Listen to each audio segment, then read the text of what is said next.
All right, hello everybody. This is GM Jesse Kraai, and it's an honor to be joined today by my friend, International Master William John Donaldson. He is here to talk about this project that's been going on for decades now, and I'm going to let him introduce it himself, but I just want to say, as his friend, this was a project where people would be like, John, you want to study some chess? And he'd say, no, I got to work on the Fischer book. John, you want to go for a run or something? No, I got to work on the Fischer book. And this has been going on for a long time. So he's finally done. Congratulations. And why don't we just start at the beginning? Tell us, John, when did this all start? And I assume it just got to be bigger and bigger through the years. Well, I think you got it right there, Jesse. It started actually in the fall of 1972. Uh-huh. I was in, I was growing up in Tacoma, Washington, and some of my neighborhood friends and we started playing chess. We were not completely cognizant of all the rules. The en passant, it sort of escaped our notice. But all of a sudden, that August, there was Fischer Spassky, and not long after that, in September, I saw there was a notice for the Tacoma Chess Club, and so I became a member of the Tacoma Chess Club, and well, I've been playing chess ever since. So that, I guess you could say, in a way, is really where it all started. But when I sort of had the genesis of the idea for this book, I would say was probably around maybe like about early 1990s. That's when I started researching what would become a book called Legend on the Road, which was about Fischer's 64 Simul Tour. Right. And, I was able to interview a lot of people that had either played against Bobby or hosted him or given him a ride to the next Simul. And so that kind of, gave me some exposure to some alternative, ideas of what Fischer might be about, as well as sort of the standard story. And then in around 2007 or 2008, I decided I would try to answer every question I had about Fischer that I couldn't find answered satisfactorily elsewhere. So, I mean, there's some really great books out there. I read, Frank Brady essentially wrote a trilogy because the two editions of Profile of a Prodigy are quite different, and Endgame. So I read through all three of those books like several times and just sort of made reading notes as I was going along, questions that things I wasn't sure of. And Edward Winter has a list of about, I'd say over 100 books have been written about Fischer, and on his Chess Notes website. And I read many of those books, and still I had a lot of questions. And so I feel, this is my personal memory, that somewhere around, I don't know, 2008, 2009, you were into it, but at that point, you felt like it was going to be over within a year. Yes, that was, based on, works I'd done on Rubinstein and, other historical works. I thought that it'd be pretty straightforward. But the thing I found out about Fischer is that there's like all these tangents you can go on, all these little nooks and crannies in his life. And it isn't just about Fischer, but it's also like about the people that were around him and that influenced him and in his family.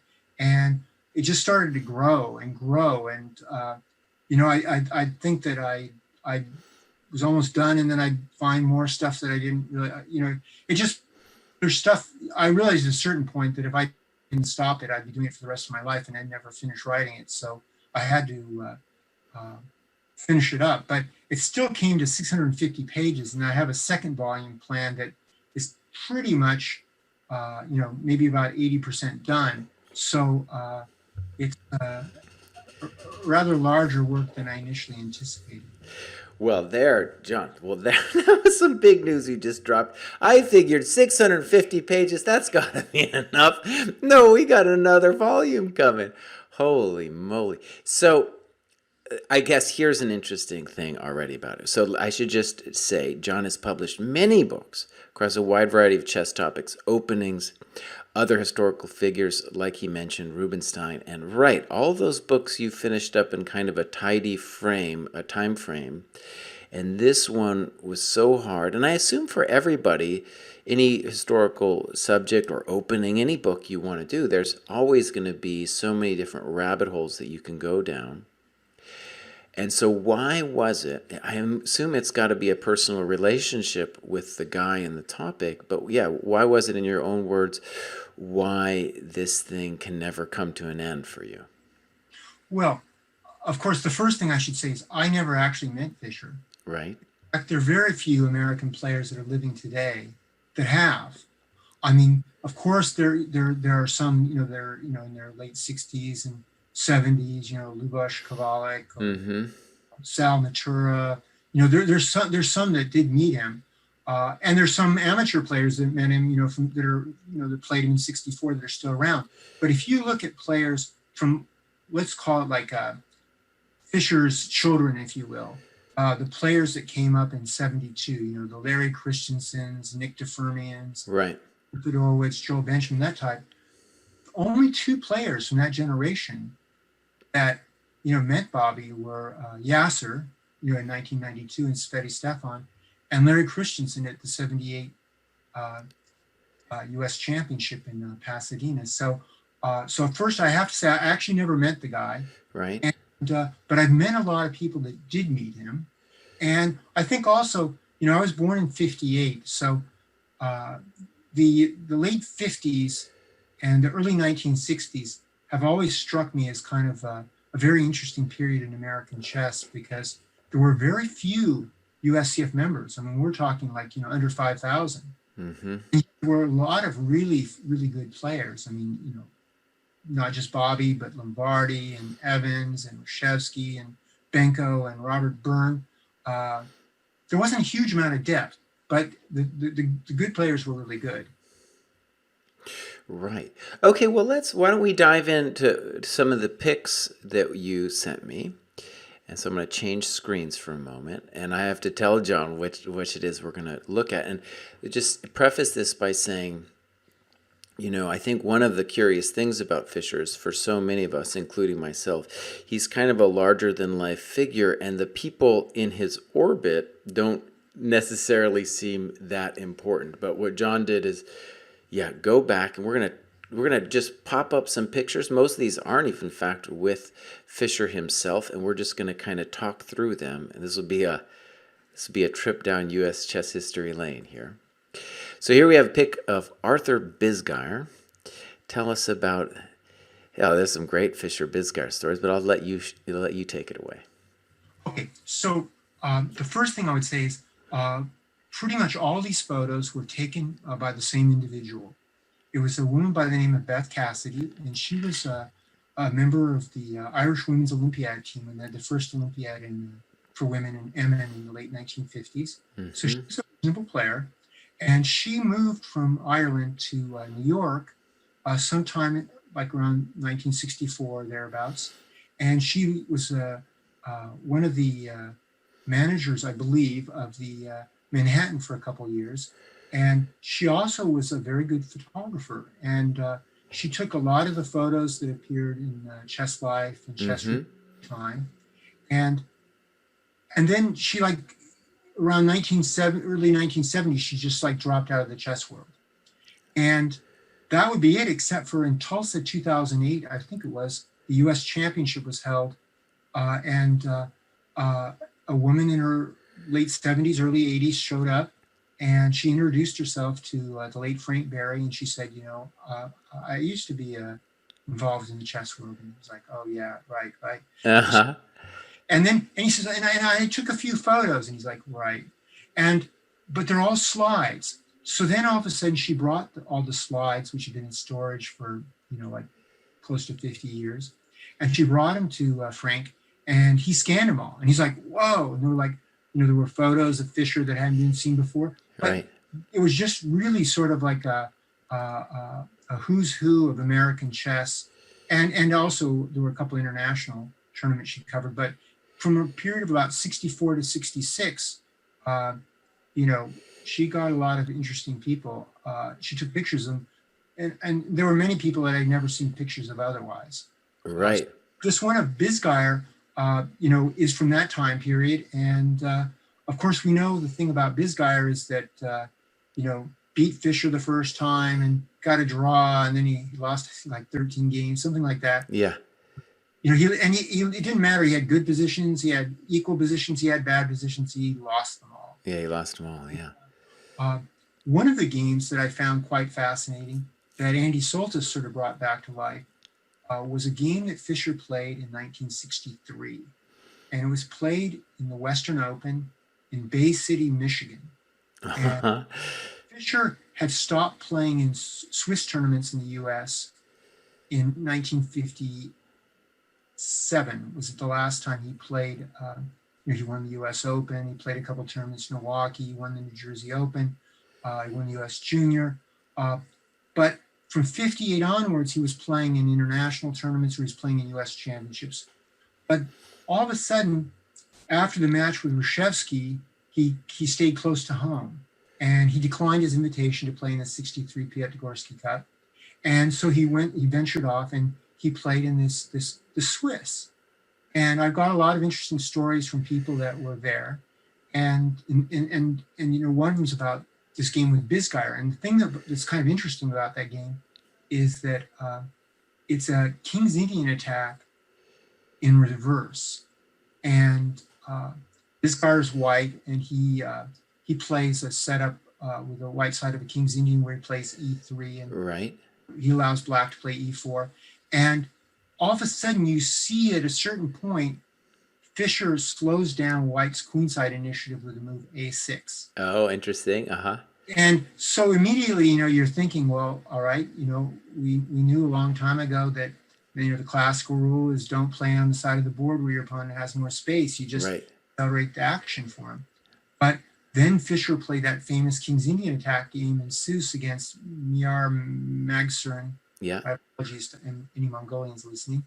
And where he played A3, like on roughly 15, to slow it down. And it was like he realized that he would win some tempo. He delicately judged that, yes, it does make a concession on the queen side, but on the king side, he gets a little bit more action going. And so when I saw that game, it's not from knight F3 and G3, but it's the same structure and it's the same thing. And it makes it clear that Fischer was aware of that idea well before Seuss 67.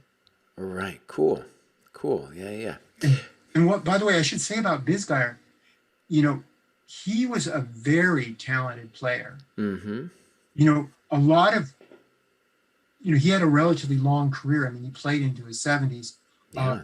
So a lot of people, might not, they didn't see him at his best. But in the 50s, he was very talented. I mean, if he had like a trainer that had like worked hard with him and forced him to study, and who, and he had financial support, he would have really been I mean, some New Yorkers think he was as talented as anybody to come up from that group. Right. He's older than Bobby and Lombardi, and he's more like Evans' generation, but he was a great talent. And then next on the photos, we got Hans Kamak, whose book on pawn structures I picked up in the Los Gatos Public Library around 1987 permanently harmed my chess. But tell us about him, John.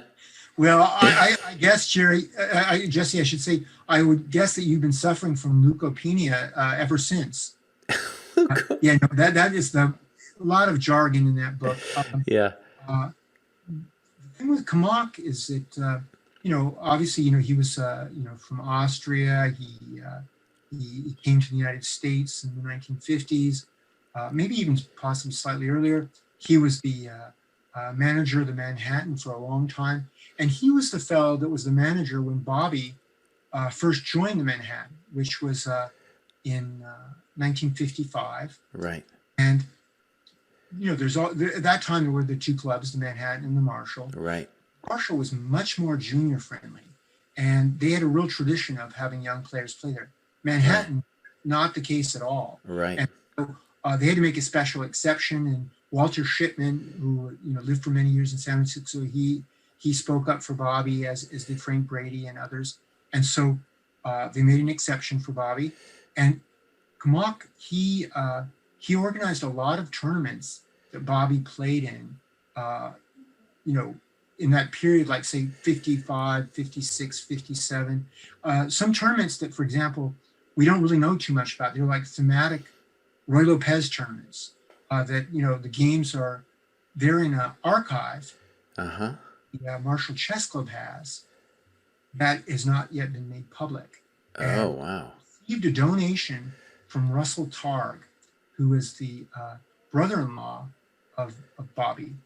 And what happened was in 1960, Bobby's mother moved out of the apartment. His sister Joan had married Russell a couple years before that.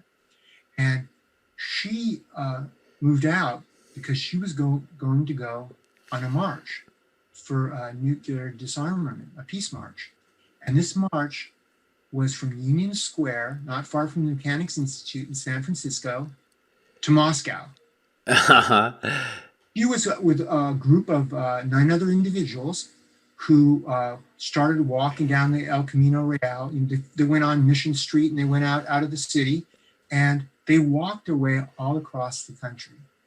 And you know, she was in her late 40s by then, I believe, and she was the oldest by far, but she was very much welcome into the group because she had great language skills, and she'd also been to the Soviet Union before. She'd lived there, in fact, in the 1950s for several years.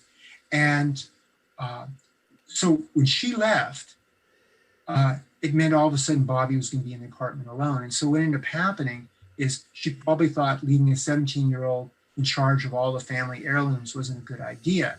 So she packed them all up, and I'm theorizing, but they somehow got to Russell and Joan. And then when they moved from New York to California, to Woodside, in the up above Silicon Valley, they had, you know, these archives, and they just stored them for till after Joan died. And so a lot of it was family records, but there were also about 100 game scores that Bobby played between 1955 and about 1960. And about half of them are carbons of international events he played in. So, you know, they're nice, but nothing, no special interest. But the other 50 games are like, you know, they're really quite interesting. And they're not just games he played when he was really young. I mean, in 55, as we'll speak about later, he wasn't a particularly great player. But, you know, by time of 58, for example, the games of the match with Machulovich was played before the interzonal are there. And presently only one game's available, but those games are there. I mean, at some point, the marshal, which is in kind of an awkward situation because, you know, they have to act in the best fiduciary way for their club, you know, and chess clubs always have a hard time surviving. So, you know, they kept them under wraps until they figure out the appropriate decision. But they have, they're sitting on some gold, Fischer gold. Well, so one of the things I'm sure people are interested in is, you know,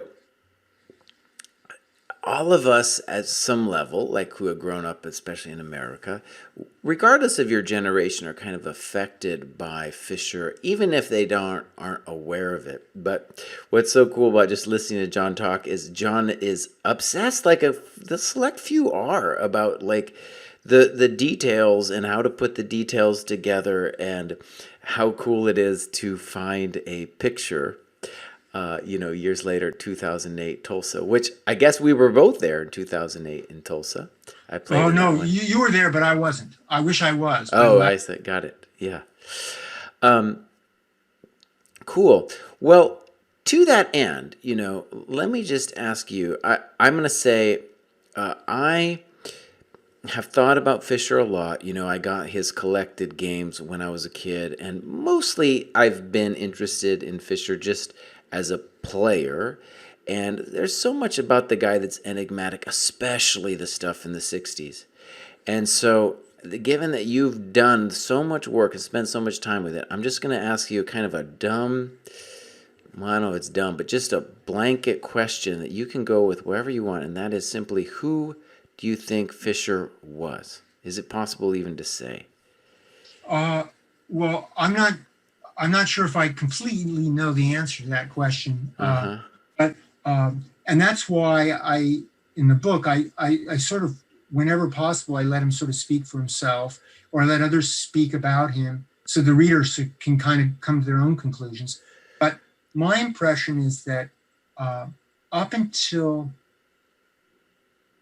the match with Trojan, or perhaps even after that, perhaps we're talking about the beginning of 1972.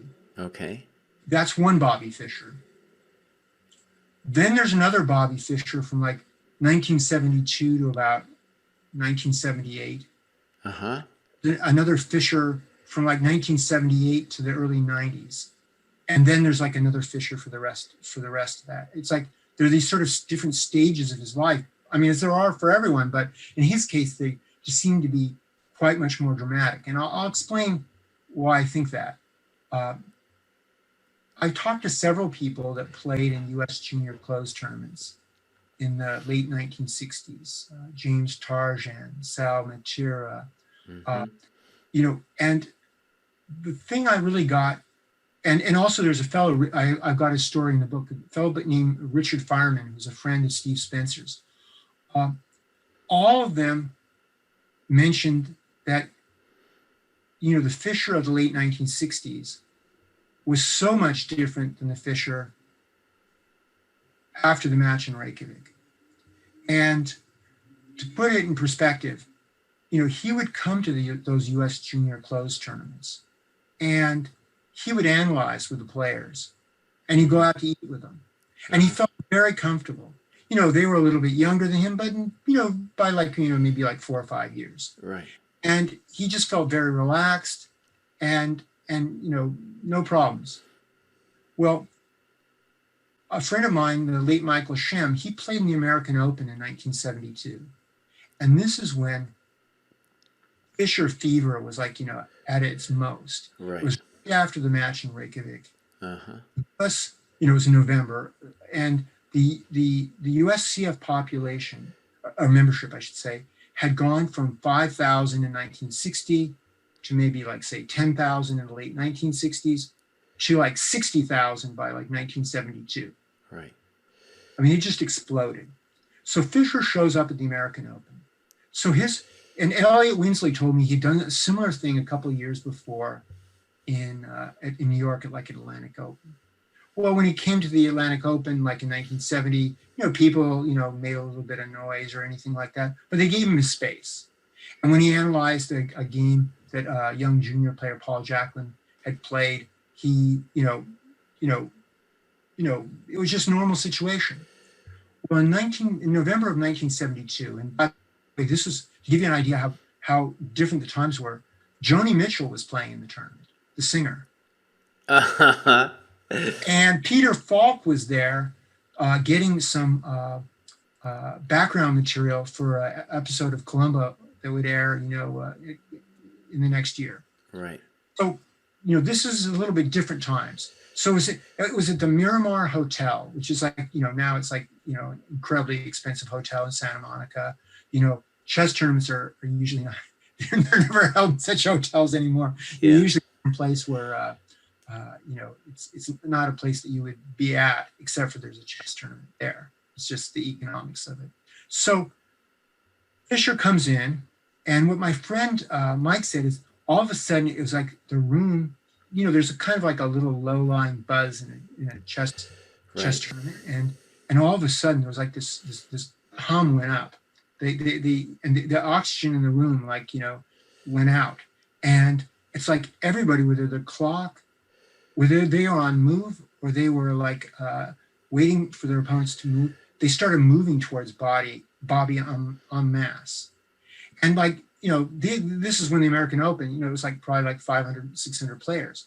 And Bobby just fled. Right. So the point I make is that, he became famous in a way that no other chess player ever will. And it's not like that, Magnus, I'm not saying he's necessarily a better player than Magnus or Gary. Arguments could be made for all of them, but the fact is, it was during the Cold War, and there was just a lot of less stuff competing for people's attention. Right, right. Let me answer just a couple questions in the chat. So one was John at the Miramar? I'm going to say no. That's my guess. No, Right. sadly not. Yeah. I didn't start. I just started playing around that time, but I lived in Tacoma, Washington. I was too far away, and I was a kid. And then we had the question, who is the guy in the bust? And I'm pretty sure that's Frank Marshall of the Frank Marshall Chess Club. Yes. To answer yes. that one as well. And I want to say people are commenting on your library saying how great it is. And what they should understand is that they have no idea. John has the most intense library I have ever seen. It is it has swallowed the entire house, every chess periodical in every possible language you can imagine. And at least last time I was there, he had like a separate a shed that he had to build just to house all this chess stuff. So, and I assume it's just gotten bigger since then. Well, I've donated a number of periodicals and other items to the World Chess Hall of Fame. So that things. I try to everyone's gonna kind of laugh. I try to make my library as functional as possible, and things that I'm working on at the time. Once I finish a project, I don't figure that I'm going to need it again, although sometimes that proves not to be the case. But I do love chess books, and they do keep your heating bills down. They really insulate that. Yeah, you got me, Jesse. But having said that, there are people that have much larger libraries than I do.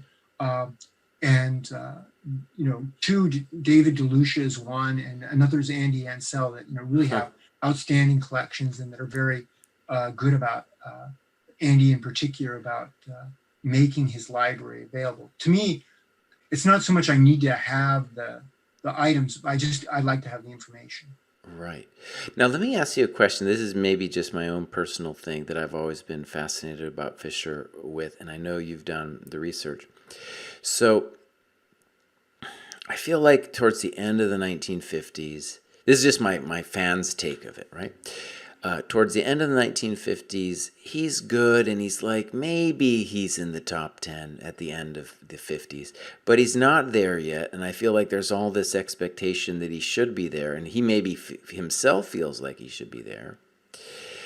And he then drops out in the 60s. And this is the part that I feel like when I think about how he becomes weird and how he becomes good is for me kind of central in the story I've created with it. And I know that most people don't know that much about what happened to him in the 60s, especially like when he locks himself in some apartment, I think in Pasadena or something like that, right? Where he's going to start, I think then is where he starts getting into strange literature that most people would consider strange, religious stuff, and also like really studying deeply the game. And I just wanted to have your take on that period. Okay. Well, I think it might be good to just take one step back first. Yeah. And how did Fischer develop? Okay. And so, the thing is today, they're grandmasters at 12 or 13. Right. In Fischer's case, he was about 1800 when he was 12 years old. And yes, the rating system only came out once a year, but that was his true strength. I mean, he wasn't really stronger than that. And I should say that there's always the question, who was Fischer's teacher? And I go into that in the book at length. Mm-hmm. But I would say that, Fischer's answered the question himself. And so I would go with what he says. And his teacher was Carmine Nigro. And Nigro was a fellow who came to the game very late, in his late 20s. And he lived in Brooklyn. and he was there at the simul that where Bobby played against Max Pavey. That's very famous exhibition which was Bobby's sort of, first exposure to really serious chess. And I'd heard this, but when I saw that, Fischer had a lot of lawsuits in the 1970s, and there's a fellow in Long Beach. It's one of those people, the questions like what happened to Bobby's treasures in the storage lockers. Right. And this guy bought some of them at a flea market in Long Beach. And one of the things he got was a deposition that Fischer gave for his lawsuit against Brad Derrick, Bobby Fischer versus the world. And in there, the way he got deposed and the opposing counsel asked him, questions and questions and questions. And, they're getting paid by the hour, so they kind of stretch it out. So the part of it is that at one point the guy asked him, like, who was your teacher? And he said, well, was it Collins? He said, not really. He said, my teacher was Carmine Negro. I was, close to a beginner level player. And Negro was a real by the book kind of guy. Since he learned so late, and he still became an expert, which was, for somebody starting the game like at roughly 30, it's pretty impressive at any time. He had, finds, practical chess openings. He had finds chess, the, book on the middle game and find chess endings. And he just went through them page by page. And it was a group of kids. The fellow that told me about this was Carmine's son, Tommy. And they would all get together on Saturdays. And after about 30 or 40 minutes, all the rest of the kids wanted to just go outside and play stickball. But not Bobby. Bobby would just go like hour after hour, and sometimes he would spend the weekend there. And so that provided the foundation for him to get to 17 or 1800. But where Fischer really made his explosion was when he met with Collins. And that was after the U.S. Amateur in 56. It would have been in May or June of 56. And it was good fortune that Collins only lived about a mile from Fischer. And so, very easy for Bobby to get to his place. And not only that, but Erasmus High School, which is also, by the way, where Raymond Weinstein went to high school, and Barbara Streisand, a bunch of famous people. It was like, 5 to 10 minute walk. So Fischer at noontime would go from Erasmus High School. He would go over to Collins' place and look at chess for an hour. Then he'd run back to Erasmus High School. He'd spend a couple hours there, and then he'd run back in the afternoon, and he would basically be there from 3 or 4 in the afternoon until 9 or 10 when Bobby's mother, Regina, would get off work. And Alan Kaufman, who some listeners may know of, he's a strong U.S. national master. He was the head of the American Chess Foundation. He wasn't the head, he was the executive director. He was kind of like the nuts and bolts guy for them. He was a frequent visitor to Collins' house during those years. And he said that, you couldn't have asked really for a better environment at the time, because Collins had a very large library, and he had a constant stream of chess players coming to his house.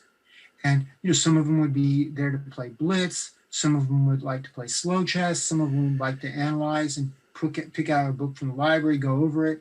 Some of them wanted to show the games they just played from the recent tournament. Other people were playing some correspondent games. And some of these players were very strong. They're like, over 2,400. So in that sort of atmosphere, it was like, for Bobby, it was perfect. It was kind of like he just had to breathe in the air. And he got exposed to a lot of good stuff. Mm-hmm. And we all know what happened. He went from being in the summer of 56, he was probably like about 2,100. And by the summer of 58, well, if we include Porterose, he's about 2,600. Right. It's a 500-point jump.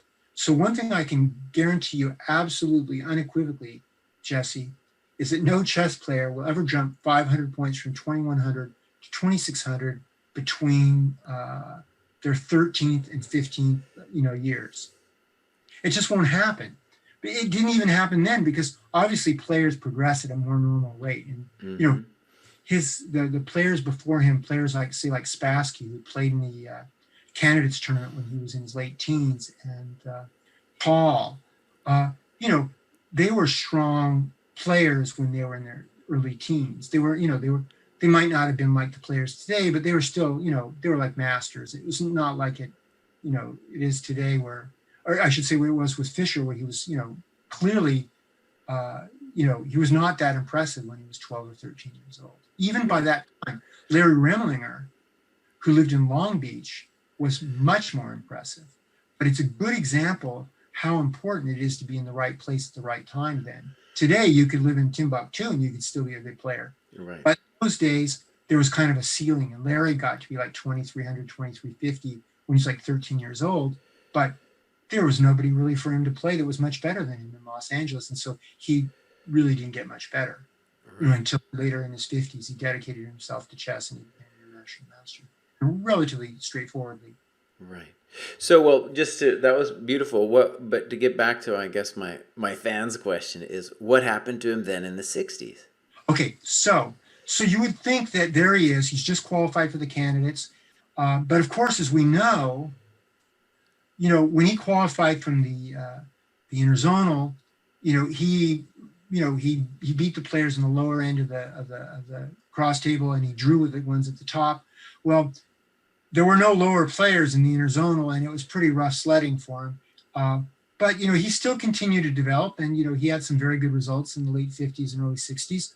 Uh, but what really kind of affected him a great deal was the match with Hrushevsky, and I write about that. There's a whole chapter devoted to that. Mm-hmm. And, that match, you know, which everybody knows it was not finished, that kind of scarred him in a way.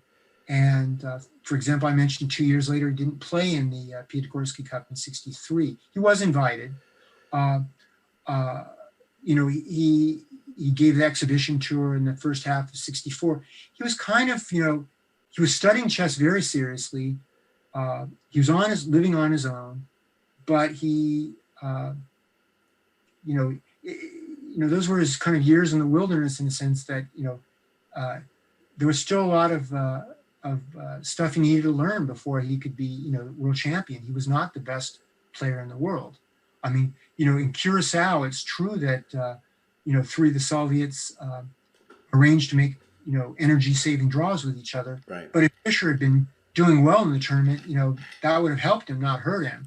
Right. So, you know, clearly he just wasn't quite as strong. Now, in terms of where he was and what he was up to, Fischer did not move to LA until '68. And it's true that while he was in New York, that's where he first gained his exposure to, uh, you know, Herbert Armstrong and the Worldwide Church of God.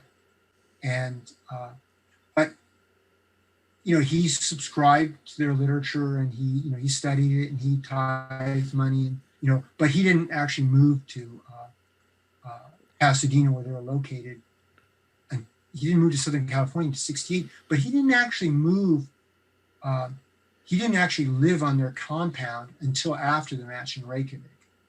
And to my knowledge, there was nobody from the Worldwide Church of God that was in Reykjavik.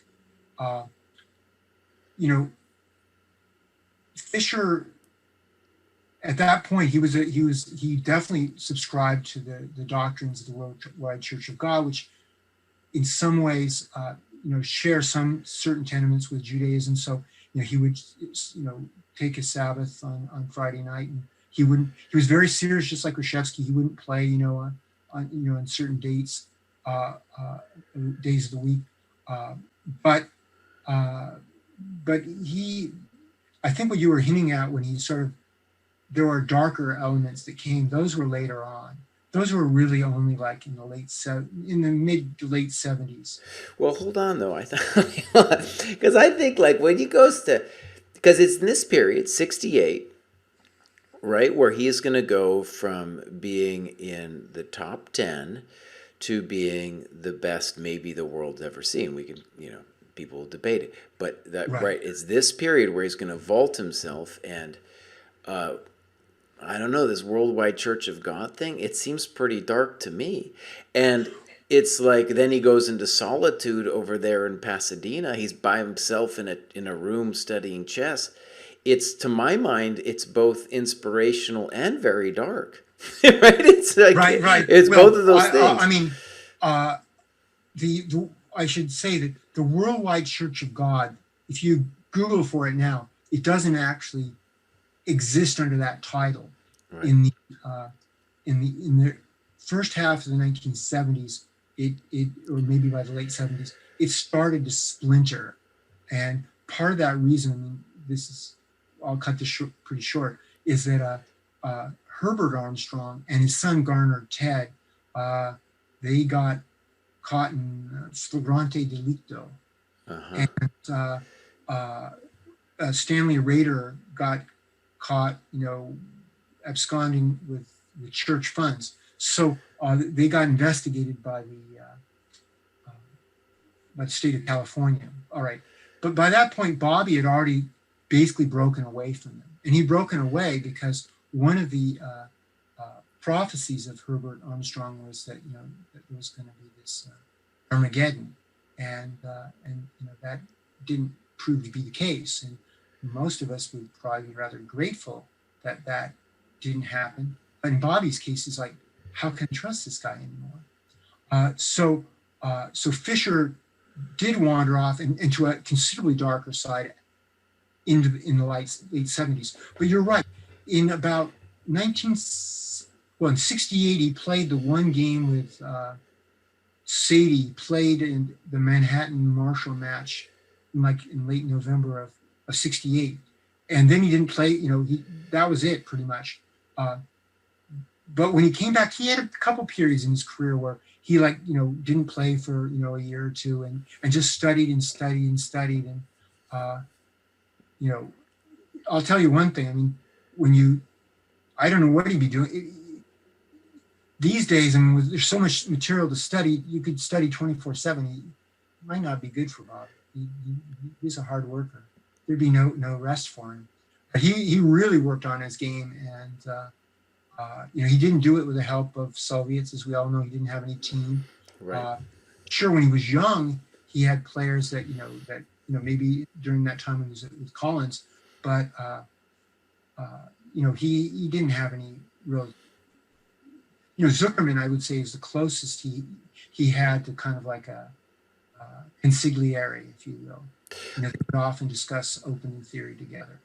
Let me pull up a picture of Zuckerman. A lot of people don't know. I don't feel they don't know who Zuckerman was. I'm not sure I do either. But well, I'll tell you, the story of Zuckerman is a very interesting one. The first thing you have to understand is that he and Bobby were born in the same month, in the same year, in Brooklyn. Uh-huh. Well, Bobby was born in Chicago, but I mean, both of them grew up in Brooklyn. Right. They didn't go to the same high school. I think Zuckerman went to Thomas Jefferson. But the difference between them is that Zuckerman was a very late starter. He started playing chess about the beginning of 1958. So about the same time that Fischer became U.S. champion, around that time, that's when Zuckerman began playing. Now, today, that'd be kind of unthinkable to start, when you're 14, 15 years old. You can start, but, to get to a high level would be right. Certainly not the desired path to do it. But in his case, in those days, it was a little different, although it still wasn't easy. But he made remarkable progress. He was an extremely diligent student. And by his first I don't know if it was his first, but he played a U.S. championship by about 64, 65, where he made a plus score. And, very impressive. In fact, once some Soviet chess magazine in the early 60s asked Fischer, who's an up-and-comer in American chess? Who's a guy who's really improving quickly? And Fischer said Zuckerman, and he was right. The thing about Zuckerman is that he was a real, almost like a Talmudic scholar when it came to chess. And everybody knows, Zook the book, and they know his incredible amount of opening knowledge he knew. But that wasn't the only parts of the game that he really knew well. He knew a lot of endgame theory. I mean, that was probably one of the reasons why he got hired by Robert Byrne to be one of his seconds for the match that Byrne played against Spassky in Puerto Rico in the 70s, was that he was a very good analyst. You know, nowadays people might remember him. He was a fantastic blitz player too, I should say, by the way. But nowadays players sort of remember that he wasn't a very fighting player later in his career, and that's true.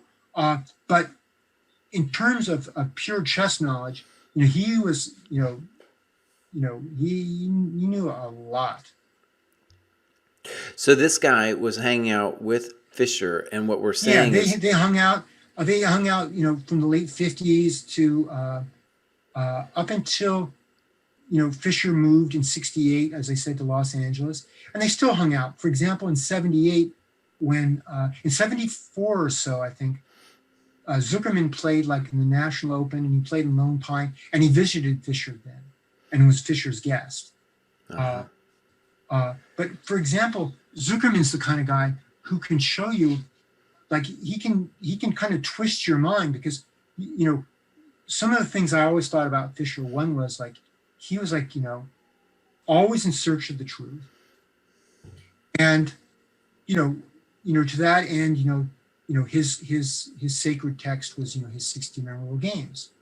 And of course we know in the mid 90s when Batsford messed around with some of the text, he just went off the lid. But Zuckerman, as I go into in depth in the book, he points out there's actually a lot of mistakes in 60 memorable games. They're not analytical mistakes. They're just like, and they're not mistakes that you can say, well, maybe or maybe not. They're just,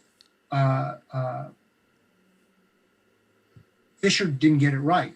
And to give you an example, there's like an introduction to one game, and I don't know if it's which particular game it is, but it's referencing the Argentinians. So it might have had something to do with the famous Joderberg variation in Najdorf, where 3 Argentinians lose in this line, right. 3 Soviet players.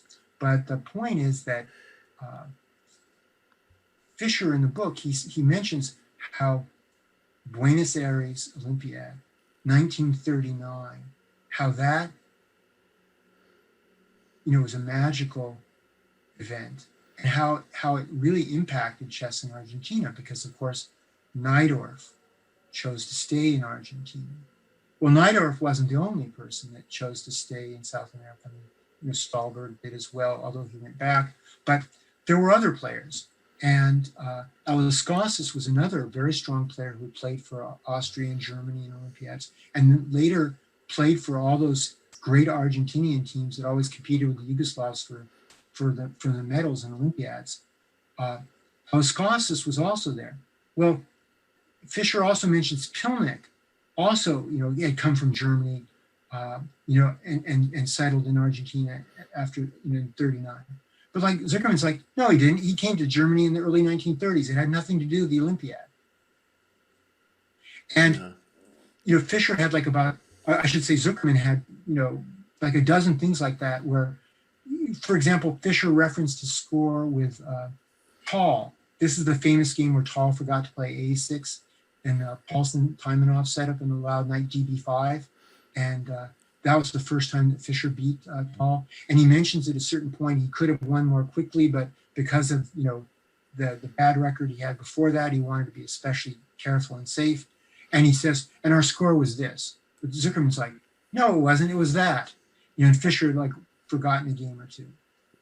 And so, you could say this kind of nitpicking, but what was interesting to me was partly, him pointing that out. It's that Zuckerman pointed all these things out to Fischer in the early 70s.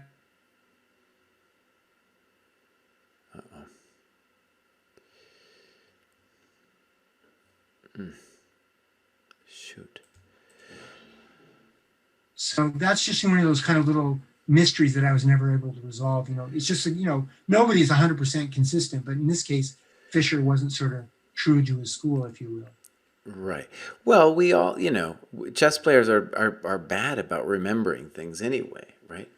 Fischer was pretty good about remembering things, um, and because yes. well, also in the chat, and this also came to my mind, was the I don't my thought was it was established now was that Evans was largely responsible in some measure for 60 memorable games. Well, interesting question. Okay, so the thing is, the book. Yeah, I mean, perhaps many of your listeners know, but just in case they don't, uh, Fischer initially planned to publish it, and I think the last game was going to be the game with Rossalimo from, I want to say it was the 65, 66 US championship. I might be remembering, I might be off by a year, but in those years, the championship, they were always held over the holidays. And so sometimes a championship could be like in a single year, and sometimes it could straddle 2 years. So it's kind of hard to keep them in place.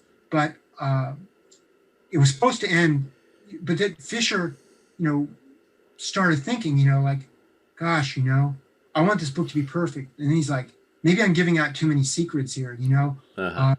And then at a certain point, Evans alludes to the fact that Fischer decided the world was going to come to an end, and that maybe he should get a little spending money beforehand and enjoy himself.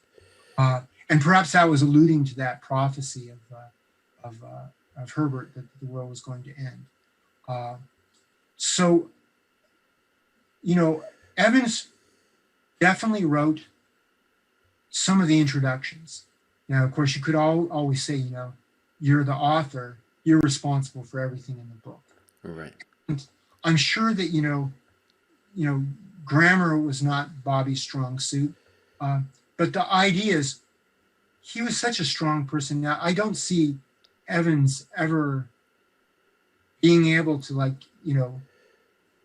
impose his ideas on Fischers. I mean, maybe he could compose the sentence in a way that was a little more artful, Right. More graceful, but the book's Bobby's.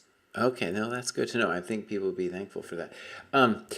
One thing that I really feel like I'm going to read the book for, and for me, I just want to say as a fan, what's interesting is really the period in the 60s when he takes his game to the next level. And one of the things that, of course, you're getting into is really he's a child of his generation of the 60s and all this Armageddon stuff. And oh my God.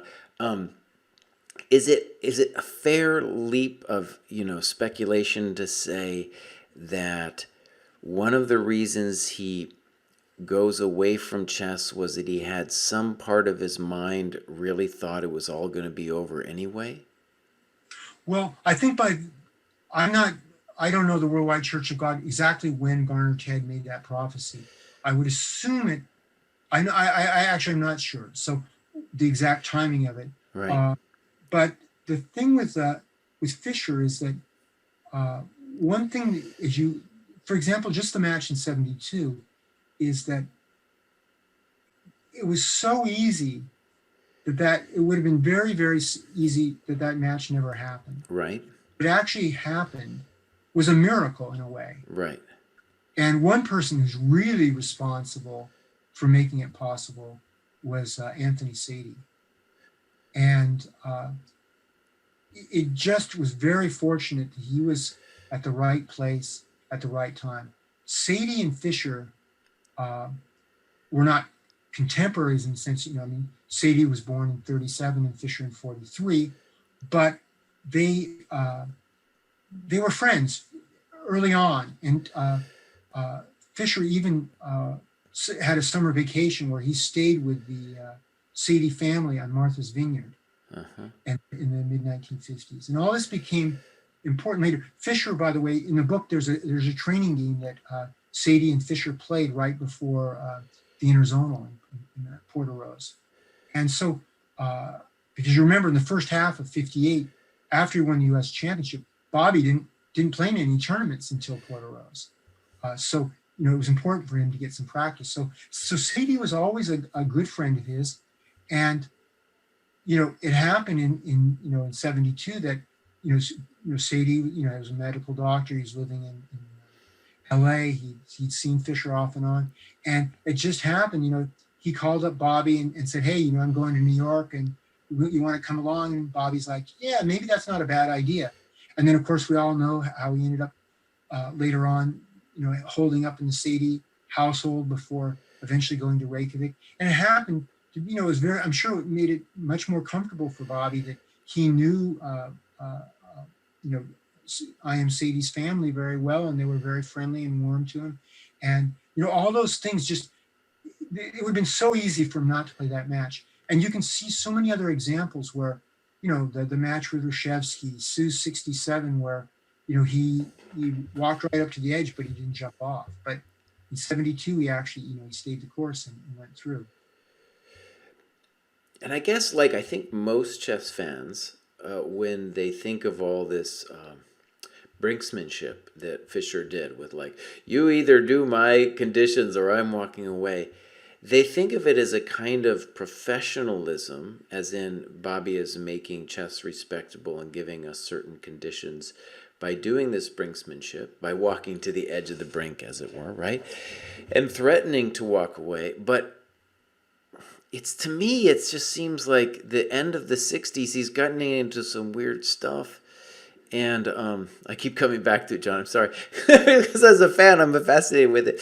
But even beyond the God stuff, wasn't he also into some weird Hitler, anti-Semitism stuff in the late 60s too, there in Pasadena?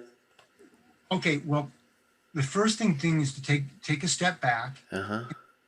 In 1956, in February, he and his mother got in a large station wagon with a group of chess players, and they made a trip down to Florida and to Cuba.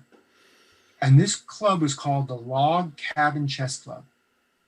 So your initial image is that this is must be a club that's out in the woods somewhere in Vermont or something like that, right? But it's not. It's just across the the river from New York, and it's in northern New Jersey. I think it was in West Orange.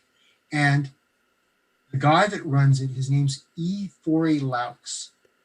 And what Laux is, to call him an eccentric is to kind of it's a slight understatement. Right. This guy was a character's character. And it helps that he was independently wealthy. He was independently wealthy because his father had invented some sort of industrial safe that became the standard. And so he inherited a huge amount of money. But I think he was on the outs with pretty much everybody in his family. So, they had that British term the remittance man, where they send him a check every month. Uh-huh. And all he do is promise to stay away. Well, stay away from the rest of his family. So it happens that that Laux built this log cabin in his basement in this house in West Orange, and they had all sorts of tournaments there. And many strong U.S. players played in this club. Well, this club also, they traveled here, there, and everywhere.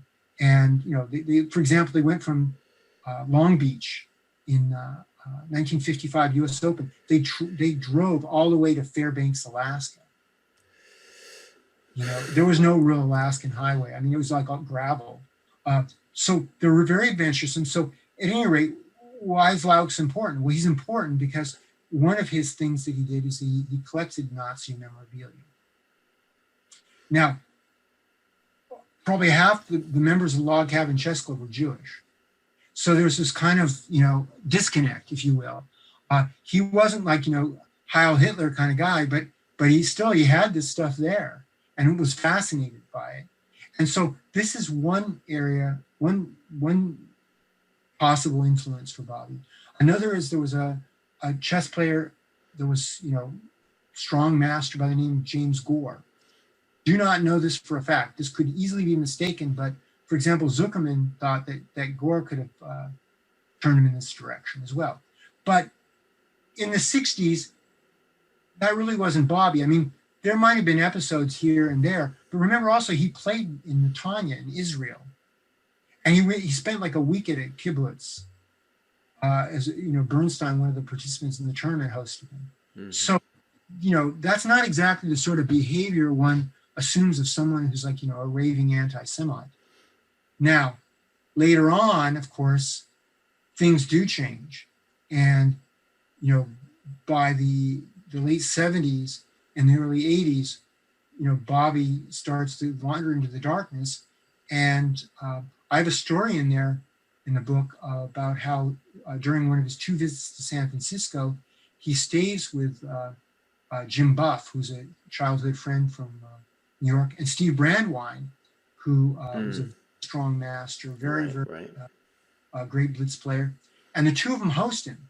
And so one day Fischer decides, he wants to go. There's a large Russian community, or at least there was at that time in San Francisco in the early 80s.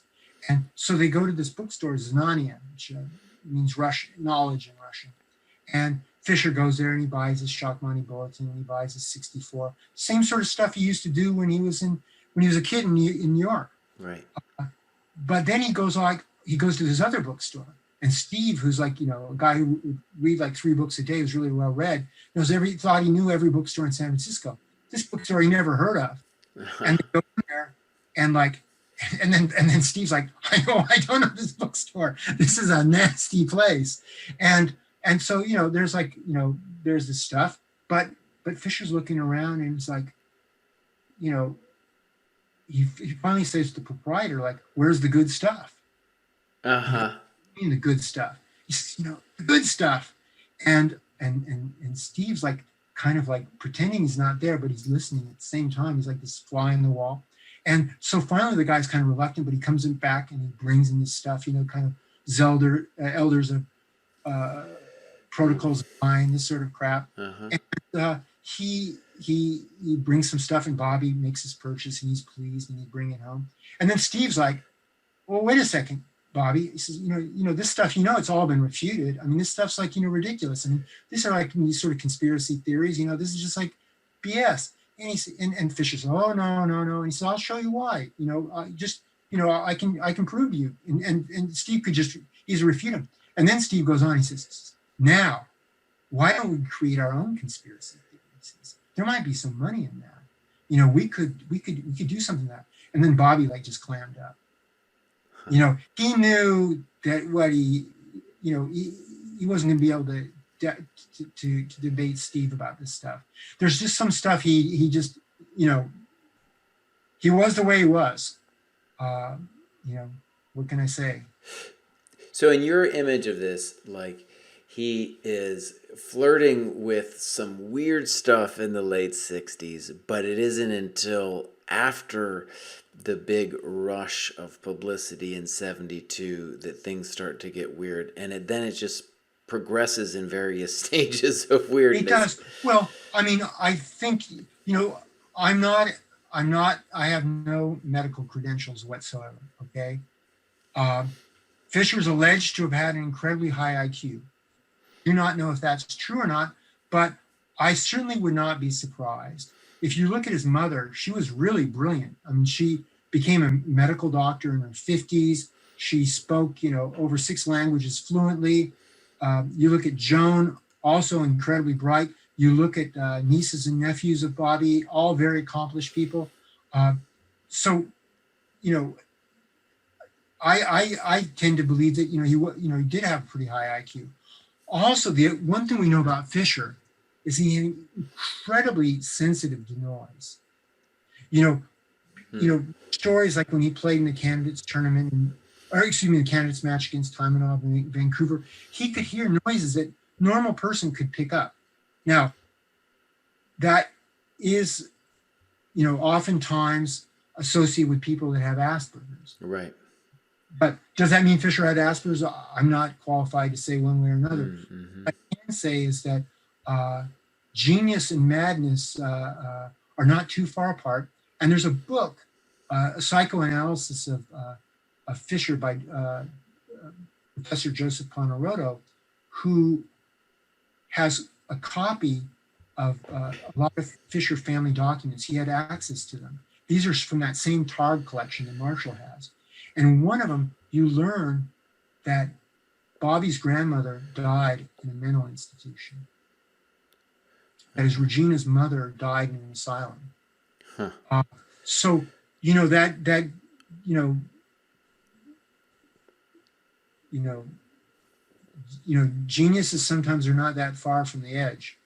So, there's that part for Bobby. But I think also, if you look at the 90s, I think there's a couple of things in there. I've got one chapter in there by Lou Hayes, and he talks about why the match in 1992 happened. Why did that match happen? And not all these matches with Karpov or with Mecking or whoever they're trying to arrange. Right. Well, it's very clear. It's Zita Rashzani, and it's Fischer. He wanted to have a family and he wanted to have a stable relationship, and he needed money. That's why that match basically came off. Uh-huh. And it just happened that a lot of stars aligned there. Again, just like they did in 72 for it to happen in 92. But after that, when he couldn't come back to the U.S., his sister died, his mother died. All of his items got sold off in the Beacon storage fiasco. His 60 memorable games got butchered. All that stuff, stuff piled on and piled on. And then finally, when 9/11 happened, he just cracked. Right. Yeah, one of the things we were talking here on the dojo that's just got some people upset, but just this interesting notion that maybe chess players are they're not on the spectrum, but they have aspects of themselves that feel like they're on the spectrum. And we both have known people that have these little things about them. They're not socially incompetent. Like Fischer, in a lot of ways, was a social genius, especially in the 50s and 60s. The guy was great. But little things like noise and other things, you start thinking about it like, oh, this is both a strength and a weakness with all these things. First off, if you want to see, how Bobby was, look at the show he does with Bob Hope. They were airing that. At the Yeah, they're still. And it's fantastic. Right. I can't think of any world champion except for Fischer that could do, just like impromptu humor. Right. The way Fischer did. Now he was helped that, Bob Hope was a genius and led him along and guided him. But Fischer was brilliant. His timing was just spot on. And then also you look at some people, they think of Fischer and they remember him, raving, after 9/11 about how, all these people died in the towers and how they had it coming and horrible stuff. But he wasn't always like that. Right. And yeah. Dick Cavett wrote about him. Dick Cavett, had a great TV show, and he was a really, really insightful interviewer. He had Fischer on 3 different times. Right. And he said Fischer was one of his best guests. And he loved Fischer. Mm-hmm. He just thought, like the burdens of fame that Fischer had that he couldn't walk out in public anymore, that it just overwhelmed him. And I think, I talk about later in the book about his meeting with, the godmother of punk with Patti Smith. He met her. And you'd wonder, what could they possibly have in common to talk about? Right. One thing, they were like 2 people that were extremely famous that, that grew up in basically the same timetable, that, they could share that if nothing else. Right. And I actually found quite a bit to talk about. Let me jump in, John. I just want to plug your book here again. So I'm going to paste it in the chat, and if you're watching this later on YouTube, it'll be in the description. This is John Donaldson's book. John Donaldson's worked on many books, but he has worked forever on this Fischer book. It's 658 pages, loads of detail, as you guys are hearing today. And it's almost like, for me as a fan, it's a little bit hard even to start peeling apart all the details to put together a picture of, the various stages of who Fischer was and the people around him. And I think for me as a reader, I'm really interested in the people around him to think about how they shaped him. and it's definitely part of the story. Let me move on a little bit here, John, and just ask you, what do you think are the things that people get wrong most about Fischer? Well, I would say one thing is how funny he could be. He loved to laugh, and that was a trait that he carried throughout his life. And whether you're seeing him on the Bob Hope show or you're seeing him when he reads Anthony Sadie's speech when they have the special day for him in 1972 after the match in Reykjavik. He's there with Mayor Lindsay, and his timing is really good, and he's just very funny. And I think that, for example, he annotated a game in the '63 Piatigorsky Cup for Larry Evans' old magazine, The American Chess Quarterly, and it's a game that Rushevsky beat Keres, and it's a really, really nice game from that tournament. But to start the game off, it's a Roy Lopez, by the way. Fischer has like this imaginary game where somebody's playing against Rushevsky and they play the King's Gambit against him and they beat him like in 10 moves. It's quite amusing. So Fischer I would say one thing is how funny he was would definitely be one thing. I'd say another thing about Fischer was he was quite athletic. It's kind of funny in a way because one thing people always mention about him is that he was a very fast walker, but his movements weren't very fluid. He's a little bit herky-jerky. Yeah. And, Dick Cavett mentions this guy with broad shoulders, looks like he could have been like an NFL linebacker in those days, who comes lurching into the studio. But Fischer, he loved not only to swim but he also in the '60s he would often go to table tennis parlors and play there. Uh-huh. He in 1972, I would say one of the strangest things I learned on this project was a month before the match in Reykjavik. Fischer played in a sporting competition. It was a tennis tournament. It was a mixed doubles tournament. But the way they did it was people changed their partners, but it was actually they were competing as individuals, but they played doubles. So they played basically a round robin, and you played with every other partner. And so, then they would just tally up how many matches your teams won. And well, who was playing in this Dewar's celebrity tennis tournament that was held in Carlsbad, California? Well, one of the people was Mark Spitz. Okay. Right. Another one was Deacon Jones, the LA Ram from the Fearsome Foursome. Another one was Gail Goodrich. Another one was Joe Frazier, Smokin' Joe. Uh-huh. One was O.J. Simpson. So it was like a who's who of American sports stars. And I only know who won it. The old Detroit Slugger, Hank Greenberg, of all people, he won it. But what I thought was really hilarious is in the article that I read, it said Jones and Frazier and Spitz, they were all lining up to get Fischer's autograph. It's just so weird to me. Yes, yeah. Well, yeah, let's move on to this. What are that was a great, interesting tidbit. What are some of the other things? What of all the years you've been working on this, what were some of the biggest moments where you were just blown away by what you discovered? Well, I mean, of course, that Targ donation with all those score sheets, and a couple of those games have surfaced. Gary Foreman, who's a Marshall Chess Club governor, he actually was able to buy one the score sheets, and it's public. It's a game with Fischer played in '56 with Juan Florido in Havana, Cuba. And that's featured in a book by Sanchez and Suarez. They published 2 books this last year on Fischer related to his chess activities in Cuba.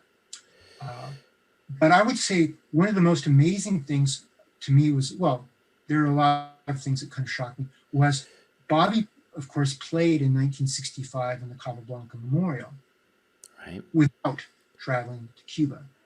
And it's all a bit strange because in '64, Evans did travel to Cuba, of course, via Canada. He didn't leave from the United States. And he was visited by FBI agents after his trip. That might have deterred Bobby from trying to sneak into Cuba in '65. But of course, by '66, the US team, the Olympiad team, traveled to Cuba. Right. But in '65, Fischer was playing at the Marshall Chess Club. And in many ways, it's kind of like a precursor to this pandemic chess. Right. With the exception of, like the Pro Chess League or the US Chess League, pretty much all online chess before this pandemic was like, fast chess. And Fischer, he was going through this, half a century ago. And it was even more brutal because, of course, they didn't have the internet. So what would have been like a 4 or 5 hour game was double in length. And true, all of his opponents had to endure this, but they only had to do it once. He had to do it for the entire tournament. All right. And he talked about like how he thought at a certain point in the tournament he was just going to go crazy. It was just like just sitting in a room by yourself, and the guy comes in and makes a move and then he leaves. It was just a bit much. But one question was always the game with Chuckaltea, the Romanian, right, where he played the Alekhines defense. It's like, why did he play the Alekhines defense? He always played the Najdorf, and there was a brief period where he meant E4 with E5, but what was he doing playing Alekhines defense? Now, fair enough, by 1970 he started, played in the interzonal against Suttles, and he played it, and even the World Championship match in '72. But what's he doing playing it in '65? And so there's always this question if there was a transmission error. Indeed, there was. The first move really was D4, because what happened was I contacted several people. It's, they thought the move was D4, and then Fischer played knight F6, and the next move was E5. And they realized something happened, that, something bad happened. So then they didn't know what to do. So they asked Fischer, he said, no problem, I'll just play Alekhines defense. So that was kind of interesting.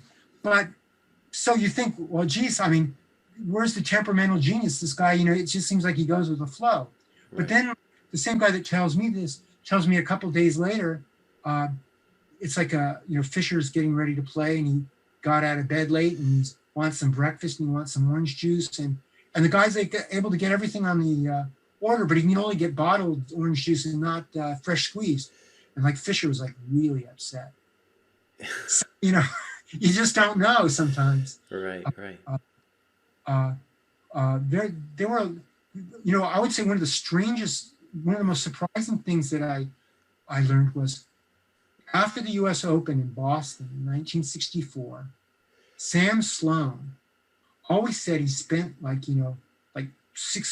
close to 6 months with Fischer, just hanging out with him all the time. Right. Unfortunately, Sam's a man that's cried wolf on numerous occasions. Right. You don't want to take what he says, without suitable confirmation. So, as much as I would have liked to take that story at face value, I felt I needed to, have some confirmation. But where to find it?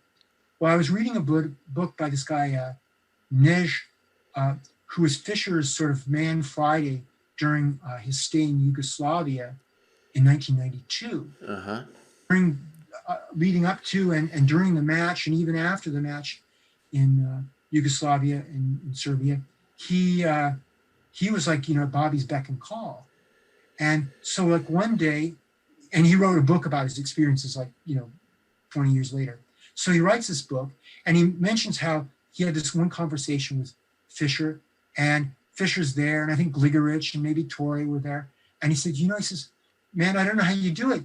Nobody's ever spent, so much time with me as you had without cracking up. And he says, oh, wait a second. There's that one guy, Sloan. Yeah, he really went off the deep end. It was like classic stuff, I mean, Sam, was telling the truth. Wait, so we're saying make it up. This would actually be this would be huge for a historical breakthrough. We're saying that Sam Sloan, the infamous Sam Sloan, bearer of conspiracy theories and all kinds of interesting things, that guy spent something like 6 months with Fischer in what, Yeah, 60? roughly early August, whenever the U.S. Open in Boston, maybe mid-August, up until when he went back to school at UC Berkeley in beginning of '65. So 4 or 5 Wow. months, and they would just walk the streets, all night, talking about this and that. And one thing that Sloan mentioned is that Fischer, uh, that fall, he gave a class at the Marshall Chess Club. It was like 6 classes, and nobody thought to record it or take transcripts or take notes or anything. And a lot of the people were not very advanced players, but my gosh, wouldn't you like to go back in time and see that? And then again, in around 1970, Fischer was out and, he's living in LA, and the Mrs. Piatigorsky and her Steiner Chess Club, they had a thing called the Steiner chess students or something like that. Tarjan, for example, was Alan Pollard, Andy Sachs, Jeff Kent. They were all Steiner juniors. And once Fischer, he gave like a 2-hour lecture to them, and it was like everybody could just ask him opening questions. Uh-huh. My gosh, I mean, wouldn't you like to go back and hear that? Because I can tell you, for example, the only recordings we have of Fischer are, those from 1970 that he did with Belica for Yugoslav TV. And it's kind of annoying because, like, somehow or another, like, Belica is like talking like 80% of the time, which if he's asking questions and translating Fischer's answers, I'm not quite sure how that can happen. But somehow it seems like that. But the times that Bobby is speaking, it's like gold. He goes over the game between Morphy versus the Duke of Brunswick and the Allies, and he makes that game seem fresh. Uh-huh. Fischer really could explain things well. Just the same way when you hear like Magnus talk about a game or Gary talk about a game, it's always like a real treat. Right. Huh. No, that's beautiful. All right, I'm going to post this link one more time. And I think clearly, John, you're going to have to go on several shows like this because there's so much to pick apart in this huge book. And maybe I can even get you on again after I've read it. And then I will have the opportunity to make maybe more detailed and coherent questions. And again, this book is going to come out next month. I've posted the link in the chat so everybody can check it out. And I'll definitely read it, review it, and hopefully I'll try to get John back on the show. So I'll be happy to do it, Jesse.